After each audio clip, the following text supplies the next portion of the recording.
Jemi këtu me Presidentin Osmani dhe Kryeministrin Kurti për të bërë homazhe dhe për të kujtuar 45 civilët vrarë në formën më barbare nga një regjim poaq barbar në vitin 1999.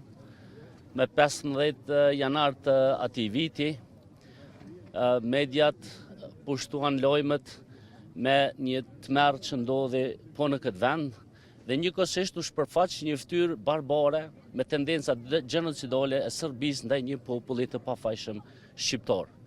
Reçoku për ne mbetet një plagë e hapur për shkak se ende nuk ka drejtësi.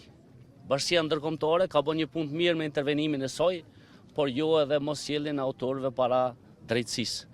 Prandaj ne si institucione nuk do të ndalemi së kërkuari drejtësi për shkak se besojmë thellë se pa drejtësi për viktimat e Reçokut dhe viktimat gjithandej nëpër Kosovë do të ketë jashtëzakonisht të vështirë të ketë edhe paqe, por edhe siguri në rajon.